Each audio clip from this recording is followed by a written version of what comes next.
가장 힘든 때에 가장 놀라운 은혜를 소유하십시오. 가장 힘든 때에 가장 놀라운 은혜를 소유하십시오 라는 제목을 가지고 하나님 말씀 전하겠습니다.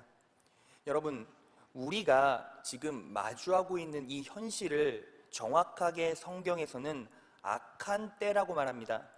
오늘 본문 말씀 에베소서 5장 16절을 보면 때가 악한이라고 나와 있어요. 여기서 악이라는 헬라어는 포네로스인데 병들다, 고통스럽다, 사악하다 라는 의미를 동시에 지니고 있다는 거예요.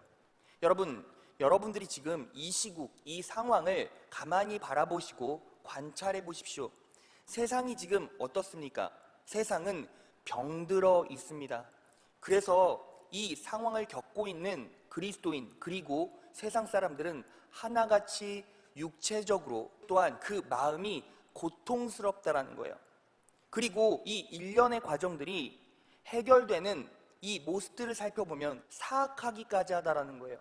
여러분, 지난주 금요철야 시간 설교를 마무리하고 내려오는데 경찰들이 들이닥쳤습니다.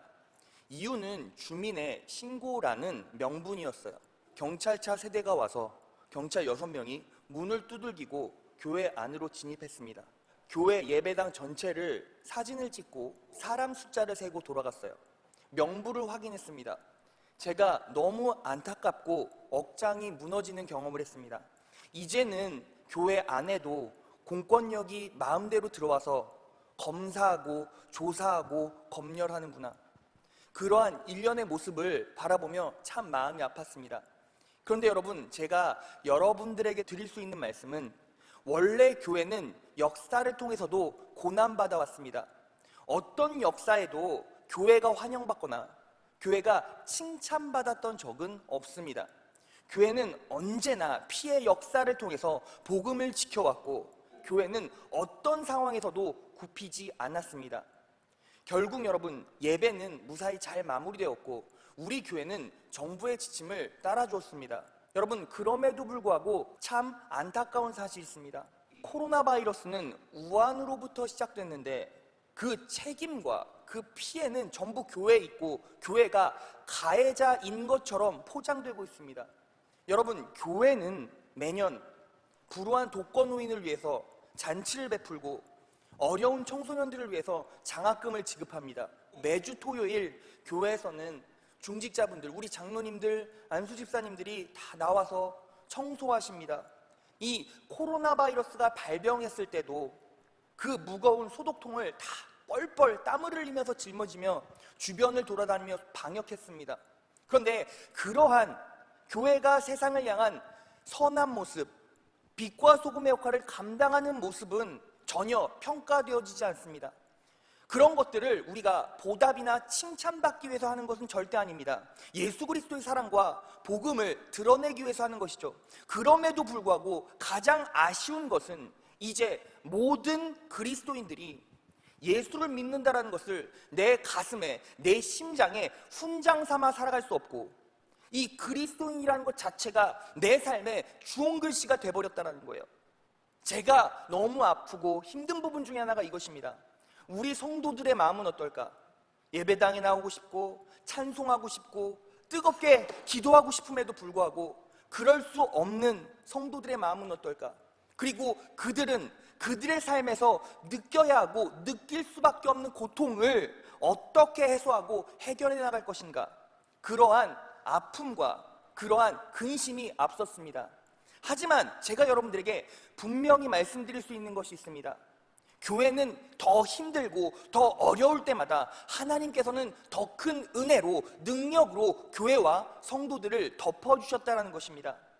여러분, 부모는 자식이 아프면 아플수록, 힘들면 힘들수록 더 나은 방법, 더 강력한 방법을 써서 그 문제를 다 해결해냅니다. 교회도 마찬가지입니다. 하나님께서 더 교회가 힘들고 더 성도가 아프고 고난에 처해 있을수록 하나님께서는 더 큰 은혜를 베풀어 주시고 더 큰 능력으로 그들의 어려움과 아픔과 눈물을 덮어주시고 닦아주십니다. 우리 교회도 그러한 놀라운 은혜가 임할 것입니다. 여러분, 이렇게 때가 악한 상황에서 오늘 본문 말씀 가운데 성령 하나님께서 그것에 대한 해결책으로 딱 한마디를 던져주십니다. 바로 세월을 아끼라는 것입니다. 여러분, 우리는 이 세월을 아끼라라는 의미를 알아야 합니다. 이 안에 담겨진 하나님의 은혜와 치유와 회복을 우리가 오늘 이 자리에서 마음속으로 새겨놓고 가져갈 수만 있다면 더 어렵고 힘든 상황이 온다 할지라도 순적하게 압도적으로 이겨낼 수 있을 것입니다. 오늘 이 세월을 아끼라라는 의미를 우리 삶에 잘 녹여내시고 적용하셔서 이렇게 힘들고 병들고 고통스럽고 사악한 때에 하나님의 은혜로 승리하시는 우리 성북의 성도 여러분 되시기를 진심으로 축원합니다. 오늘 본문 말씀 세월을 아끼라라는 이 말씀 안에는 두 가지 의미가 담겨 있습니다. 하나하나씩 살펴보겠습니다. 첫째, 외적으로는 말씀의 지침을 즉각적으로 실행에 옮기라는 거예요. 우리가 방금 읽었던 세월을 아끼라 라는 표현은 결국 무슨 뜻입니까? 시간을 절약하라 라는 뜻이죠. 그러면 이 말을 조금 더 적극적으로 표현해 본다면 어떤 말이 되겠습니까? 바로 즉각적으로 반응하라는 거예요. 즉각적으로 반응하라. 여러분, 똑같이 말씀이 선포됩니다. 이 예배를 화면으로 바라보고 있는 많은 성도들이 똑같은 말씀, 은혜의 말씀을 듣습니다. 그러면 누가 놀라운 은혜를 소유하고 가져갈 수 있겠습니까? 이 말씀에 즉각적으로 반응하는 성도가 그 은혜, 그 능력을 가져갈 수 있다라는 것입니다. 이것에 대한 가장 강력한 예가 있습니다. 여러분, 마태복음에 보면 달란트의 비유가 나옵니다. 하루는 주인이 외국으로 가는데 이 종에게 각각 1달란트, 2달란트, 5달란트를 맡기고 갑니다. 그런데 2달란트와 5달란트를 가지고 있었던 종은 결국에는 축복을 받고 은혜의 자리로 나아갑니다. 그리고 1달란트를 운용하고 관리하고 있었던 그 종은 결국에는 저주받고 좌절의 자리로 갑니다. 그러면 왜 이런 일이 벌어졌습니까? 두 종은 왜 축복의 자리로 갔고 한 종은 저주와 좌절의 자리로 가게 되었습니까? 바로 즉각적으로 반응했느냐 그렇지 않느냐의 차이였다는 것입니다. 말씀으로 가볼까요? 마태복음 25장 14에서 18절입니다. 또 어떤 사람이 타국에 갈 때 그 종들을 불러 자기 소유를 맡김과 같으니 각각 그 재능대로 하나에게는 금 5달란트를, 하나에게는 2달란트를, 하나에게는 1달란트를 주고 떠났더니 5달란트 받은 자는 바로 가서 그것으로 장사하여 또 5달란트를 남기고 2달란트를 받은 자도 그같이 하여 또 2달란트를 남겼으되 1달란트 받은 자는 가서 땅을 파고 그 주인의 돈을 감추어 두었더니. 여러분, 16절을 보면 5달란트를 받은 자는 바로 갔대요. 그리고 2달란트를 받은 자도 그와 같이 하였대요. 그런데 1달란트를 받은 자는 바로 가지 않고 갔다라고 말합니다. 여러분, 당시 예수님께서 사역하던 이 로마 시대에는 주인과 종의 관계는 명령을 불복종하거나 따르지 않을 수가 없는 상황이었어요. 여러분, 분명히 1달란트 받은 자도 가기는 갔습니다. 그런데 일단 어떻게 생각한 거예요? 돈을 땅에 묻기로 작정한 것이죠. 왜? 즉각 반응하기 싫었으니까. 여러분, 그래서 이 1달란트를 땅에 묻은 자는 분명히 땅에 묻고 이걸 어떻게 해야 되나? 어떻게 관리해야 되나? 라고 생각했을 것입니다. 그렇게 차일피일 미루다가 결국 어떻게 되었습니까? 주인이 와버렸다라는 거예요. 그래서 이 1달란트 받은 자는 결국 어떻게 되었죠? 마태복음 25장 26절 30절을 보면 주인이 대답하여 가로되 악하고 게으른 종아, 나는 심지 않은 데서 거두고 해치지 않은 데서 모으는 줄로 내가 알았느냐? 어떤 이야기를 들었습니까? 악하대요, 게으르대요.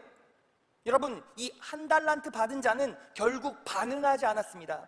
주인의 명령에 즉각적으로 반응하지 않았습니다. 그것이 뭐예요? 게으름이고 악이라는 거예요.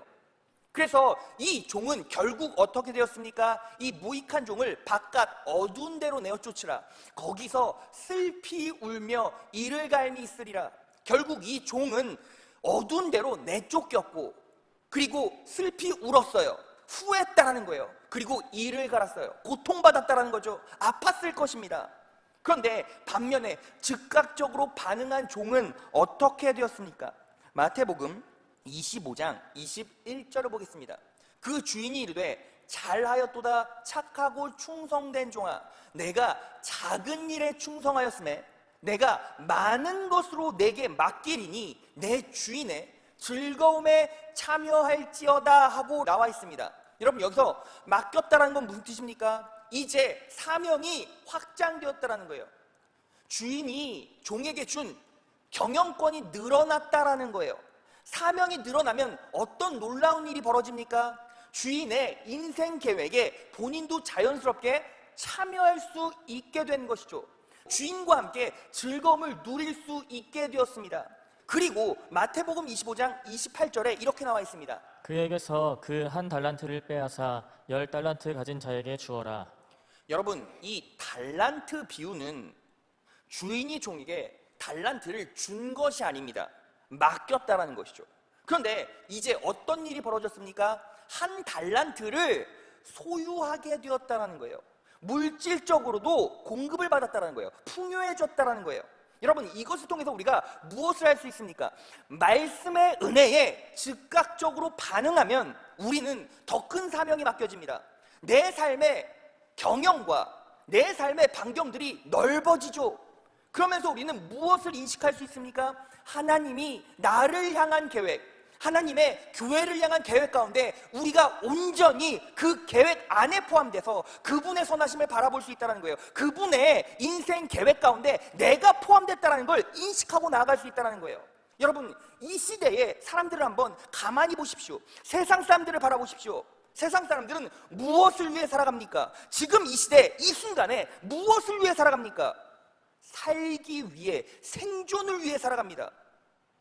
내가 지금 살아있지만 살아있는 듯한 느낌과 감정도 받지 못한 채 살기 위해 살아갑니다.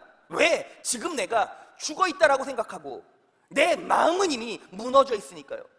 그런데 하나님의 계획과 하나님의 선하심이, 하나님의 은혜가 내 안에 사명으로 올 때 나는 깨닫게 됩니다. 내가 단순히 숨쉬기 위해서, 깨끗한 공기를 마시고 뱉기 위해서 존재하는 존재가 아니라 하나님의 계획 가운데 나도 포함되어 있고 하나님께서 그 지경을 넓혀주시며, 그리고 그 안에서 하나님께서 부어주시는 은혜와 계획으로 감격과 환희를 누리고, 그리고 또 하나님께서 우리의 부족한 물질적인 부분 살아갈 수 있게 채워주신다는 거예요. 그래서 우리는 어떻게 해야 합니까? 하나님의 말씀이 우리 심령 가운데 온전히 선포됐을 때 우리는 즉각적으로 반응하고 실행에 옮겨야 한다는 것입니다. 그런데 여기에서 하나의 큰 애로점이 있어요. 여러분, 인간은 단순히 들었다고 그것들을 실행으로 옮기는 존재가 아닙니다. 여러분, 설교는 똑같이 선포되고 말씀은 똑같이 선포되지만 결국 누가 움직입니까? 내 마음이 변한 사람이 움직인다는 거예요. 그런데 우리는 우리의 의지로 내 마음을 변화시킬 수 있습니까? 그럴 수가 없다라는 거예요. 그렇다면 우리가 이 말씀을 실행으로 옮기기 위해선 무엇이 필요합니까? 외부에서 오는 능력이 내 안으로 들어와 내적으로 역사해서 내 마음을 변화시켜야 된다는 거예요. 그러면 어떻게 우리가 내적 변화를 이루고 이 삶의 방향성을 바꿔낼 수 있을까요? 그것을 위해 두 번째 대지, 내적으로는 하나님의 선하심을 마음에 지속적으로 흘려보내야 한다는 거예요. 오늘 본문 말씀 에베소서 5장 16절을 다시 한번 보겠습니다. 오늘 본문 말씀에 세월을 아끼라 라는 말은 시간을 절약해라, 즉각적으로 반응해라 라는 뜻도 되지만, 다른 성경 해석본으로 보면 시간을 사서 얻으라, 영어 성경에 보면 시간을 보충하라 라는 뜻도 됩니다. 이렇게 해석할 수도 있다는 것이죠. 그래서 결국 우리에게 필요한 게 무엇입니까? 시간을 보충해야 된다는 거예요. 시간을 사서 얻어야 된다는 거예요. 오늘 본문 말씀에 세월을 아끼라라는 헬라어는 엑사고라조마이톤 카이론이라고 해요. 이 시간은 카이로스의 시간을 말합니다. 성경에서는 이 시간의 개념을 두 가지로 표현합니다. 하나는 양적인 시간 크로노스의 시간이고, 하나는 질적인 시간 카이로스의 시간이에요. 이 질적인 시간 카이로스, 이 카이로스의 시간을 보충해내라는 거예요. 그랬을 때 우리의 영혼과 인생은 놀라운 변화를 이룰 수 있게 된다는 거예요. 그것의 사례를 한번 살펴볼까요? 마가복음 5장 25에서 29절입니다. 그런데 12해 동안 혈루증을 앓아온 여자가 있었다. 여러분, 혈루증은 여성이 겪는 질병입니다. 자궁 내막에 염증이 생기거나 상처가 나서 지속적인 하열이 있는 병이에요. 그러니까 이 혈루증을 앓게 되면 첫 번째로 안 좋은 냄새가 나고, 그리고 또 하나 피가 계속 빠지니까 영양소가 결핍돼서 빈혈이 생기고 고통이 많은 병이에요. 이 고통을 12해 동안 앓아온 여자가 있었어요. 그 여자는 어떻게 했습니까? 여러 의사에게 보이면서 고생도 많이 하고 재산도 다 없앴으며 아무 효력이 없었고 상태는 더 악화되었대요. 여러분, 이 여자는 12년 동안 양적인 시간, 크로노스의 시간을 보낸 겁니다. 자신의 방법으로 어떻게 해보려고 했지만 결국 어떻게 됐습니까? 12년 동안 아무 회복과 치유 없이 시간만 보냈다라는 거예요. 양적인 시간만 쭉 보냈다라는 거예요. 그런데 이 여자에게 어떤 일이 벌어졌습니까? 27절부터 보겠습니다.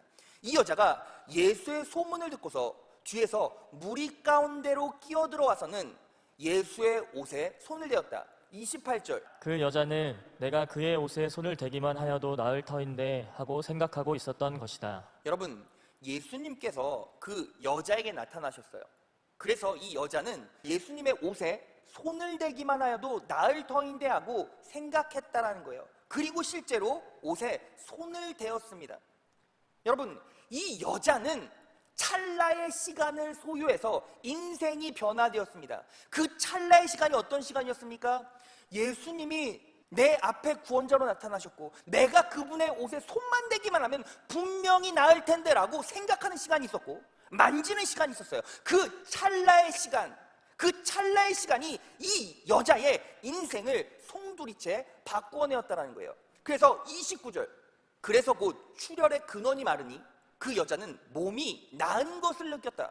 여러분, 그 여자는 12년 동안 크로노스의 시간이 흘렀고 자신의 방법으로 열심히 해보려고 했지만 결국 고칠 수가 없었어요. 하지만 그 여자는 찰나의 카이로스의 시간을 소유함으로 결국 그 인생이 변화됐고 회복됐고 치유되었다는 거예요. 여러분, 저는 지금 44살입니다. 제 인생에 44년이 흘렀어요. 저와 동갑내기인 사람들이 많이 있다고 가정해 봅시다. 저는 44년의 크로노스의 시간, 양적인 시간을 흘려보냈어요.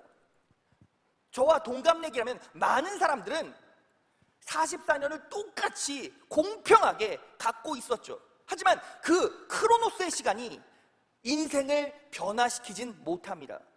바로 이 질적인 시간, 카이로스의 시간을 우리가 소유하고 그것들을 온전히 내 것으로 만들어낼 때 결국에는 우리의 인생도 변화될 수 있다는 것입니다. 여러분, 그러면 결국 우리가 내적으로 내 삶을 변화시키기 위해서 가장 중요한 게 무엇입니까? 흘러가는 크로노스의 시간 가운데 카이로스의 시간을 내 소유로 획득해야 된다는 것이죠. 그렇다면 이 카이로스의 시간을 어떻게 획득하고 내 것으로 소유할 수 있는가?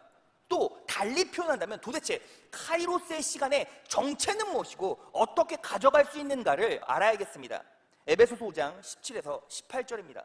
그러므로 어리석은 자가 되지 말고 오직 주의 뜻이 무엇인가를 이해하래요. 주의 뜻이 무엇인가를 알고 반응해야 한다라는 거예요. 18절, 술 취하지 말라. 여러분, 술 취하지 말라라는 것은 알코올을 섭취하지 말라라는 뜻으로만 정의할 수가 없어요.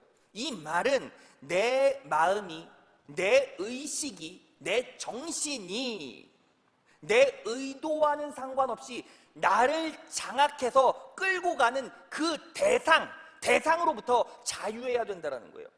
술 취하지 말라라는 것은 내 의식과 내 사고 체계를 끌고 가는 대상이 중독적이고 유혹적이고 그리고 내 마음과 정신을 흔들 만큼 그러한 대상으로 정의되어서는 안 된다는 거예요. 왜? 이는 방탕것이기 때문에. 이 방탕이란 말은 정확하게 구원과 반대되는 단어예요.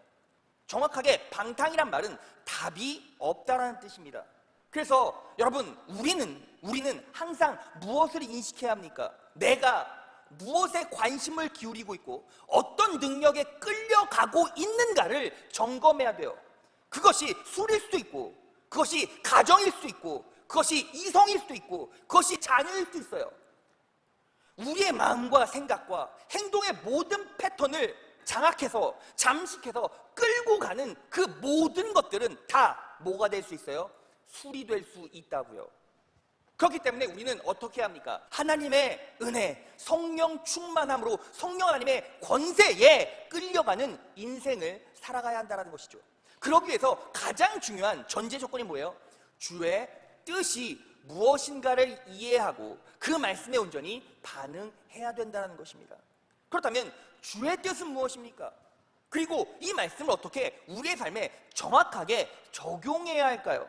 자, 그것에 대한 답을 지침으로 제가 여러분들에게 소개하고 오늘 메시지를 마무리하겠습니다. 데살로니가 5장 16에서 18절입니다. 항상 기뻐하라. 쉬지 말고 기도하라. 범사에 감사하라. 이것이 그리스도 예수 안에서 너희를 향하신 하나님의 뜻이니라. 우리가 이미 읽어본 오늘 본문 말씀에 주의 뜻이 무엇인가를 이해하래요. 그리고 이 말씀을 알고 반응해야 합니다. 그런데 하나님의 뜻, 주의 뜻이 무엇입니까? 항상 기뻐하라, 쉬지 말고 기도하라, 범사에 감사하라는 거예요. 여러분, 지금 상황이 어렵습니다. 삶이 고통스럽습니다. 기가 막힌 환경 가운데 허우적대는 세상 사람들, 그리스도인들도 많이 있습니다. 이러한 몰락한 좌절의 상황 가운데 우리는 어떻게 해야 합니까? 그 상황에 내 감정이 팔려서는 안 됩니다. 뭐 해야 합니까? 항상 기뻐하고 범사에 감사해야 된다는 거예요. 어떠한 어려운 상황이 닥쳐온다 하더라도 우리는 뭐 해야 돼요? 항상 기뻐하고 감사해야 된다는 거예요. 그런데 어떻게 기뻐하고 감사할 수 있냐는 거죠. 힘든데, 어려운데, 몸이 아픈데, 재정이 무너져가고 있는데, 사업이 힘들어져가고 있는데, 가족이 불안에 떨고 있고 아파하고 있는데 어떻게 기뻐하고 감사할 수 있습니까? 여러분, 감사와 기쁨은 원인이 없으면 할 수가 없어요. 그래서 가장 중요한 게 무엇입니까? 이 항상 기뻐하라, 범사에 감사라, 기쁨과 감사 사이에 중심을 이루고 있는 게 무엇입니까? 쉬지 말고 기도하라는 거예요.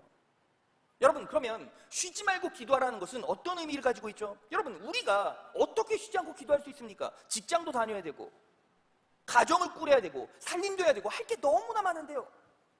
여러분, 여기서 쉬지 말고 기도하라 라는 것은요, 결국 어떻게 치환해낼 수 있습니까? 바로 십자가만 온전히 바라보라는 거예요. 하나님의 선하심을 바라보라는 거예요.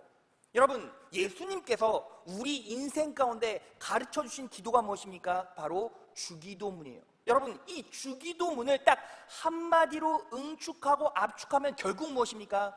하나님은 나에게 선하십니다 라는 거예요. 여러분, 예수님의 십자가, 예수님께서 우리를 위해서 죽으신 그 피, 헌신, 섬김을 딱 한 단어로 말하면 십자가죠. 결국 십자가가 내포하고 있는 게 무엇입니까? 하나님의 선하심이라는 거예요. 그래서 쉬지 않고 기도하라 라는 것은 무엇입니까? 우리가 어떤 힘든 상황에 처했을지라도, 어떤 아픈 상황에 처했을지라도 우리는 뭐 해야 합니까? 항상 예수 그리스도의 십자가를 바라보며 그분의 선하심을 묵상하라는 거예요. 예수 그리스도의 십자가를 묵상하라는 것은 결국 그분의 사랑 가운데 보호받고 거룩하게 구분되어져 이 땅 끝까지 함께 동행하실 그 하나님의 선하심을 바라보라는 것입니다. 그렇게 내가 힘든 상황 가운데서도, 내가 어려운 가정의 살림살이를 꾸려갈 때에서도, 내가 구멍 뚫린 재정 안에서 허덕일 때도, 안 되는 사업을 지속적으로 접을 수 없어서 해나가는 그때에도 우리는 뭐 해야 됩니까? 하나님의 선하심을, 예수 그리스도의 십자가를 초질관 바라보라는 거예요. 그분의 보호하심을 온전히 인식하라는 거예요. 그럴 때 우리가 바라보고 있는 그 선하심을 하나님께서 믿음으로 보시고 역사하십니다. 그때서야 비로소 기뻐할 수 있고 감사할 수 있다라는 거예요. 제가 금요철야를 마무리하고 집으로 갔습니다. 당회장 목사님이 침통하고 비통한 심정으로 가슴을 두드리고 계신 장면을 봤습니다. 왜 그러세요? 가슴이 터질 것 같이 아프고 눈물이 난대요. 이제 예배조차 자유롭게 드릴 수 없고, 그리고 교회의 은혜를 직접 눈으로 참여할 수 없는 성도들의 모습을 보고 막 당회장 목사님이 울듯이 토로하시는 거예요. 제가 사실 금요일 아침에 그러한 답답함 때문에 당회장 목사님께 답답해서 가슴이 터져버릴 것 같습니다 라고 얘기했더니 당회장 목사님이 저 붙잡고 괜찮아 이놈아! 하면서 기도해 주셨어요.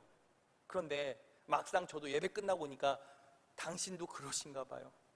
여러분, 제가 올라올 때 우리 임경혜 전사님이 거친 파도 날 향해 와도 주와 함께 날아오르리.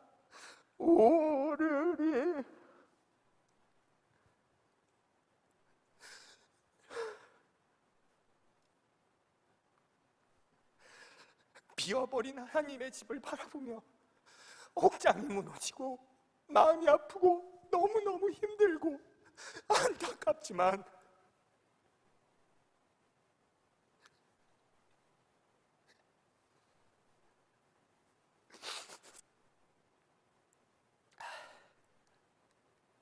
그럼에도 불구하고 힘들 때마다, 어려울 때마다 예수님을 바라봅니다. 지금의 고통과 아픔보다 더 고초당하시고 더 피를 쏟으시고 더 큰 모욕과 수치당하신 그 예수님을 바라봅니다.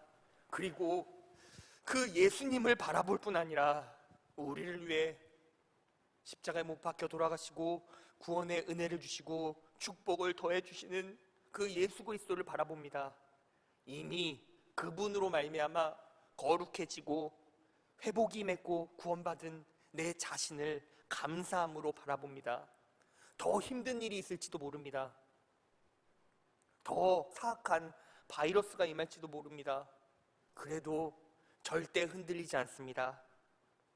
성도들이 예배당에 차 있지 않고 비어져 있고 뜨문뜨문 사역자만 앉아있는 이 자리에, 예배를 위한 최소의 인원만 자리를 지키고 있는 이 자리에 교회는 고난받고 비난당하고 비판받아도 그래도 절대로 흔들리지 않고 자리를 지킵니다.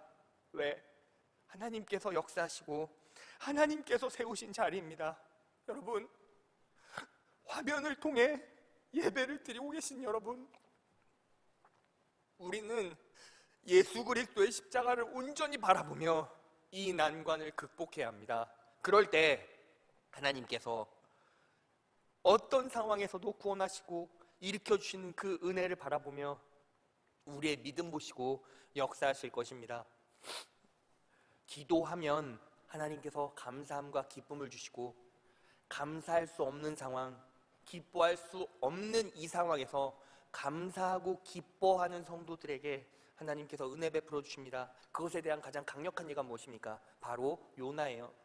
요나는 하나님의 명령에 순종하지 못했고 그래서 물고기 뱃속으로 들어가게 되었습니다. 그런데 어떻게 구원받았습니까? 자, 그 말씀 보겠습니다. 요나서 2장 1절에서 2절입니다.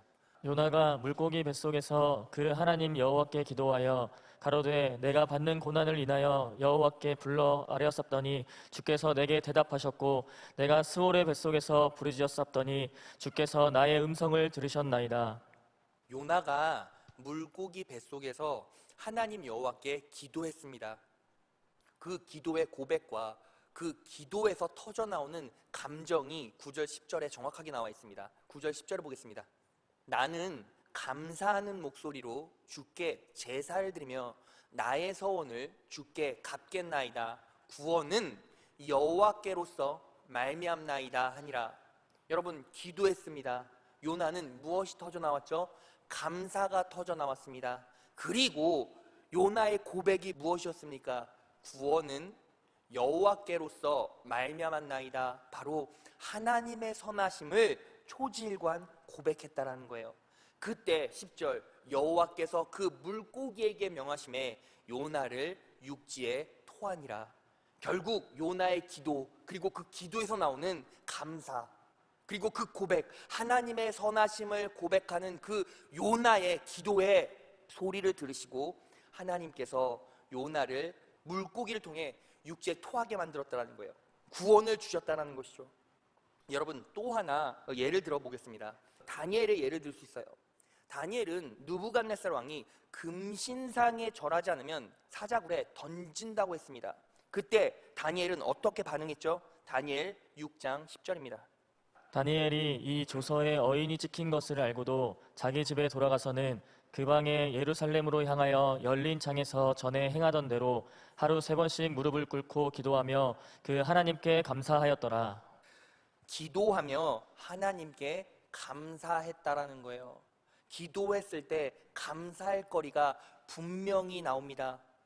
이 다니엘은 기가 막힐 환경 가운데서도 하나님을 배반하고 배신하면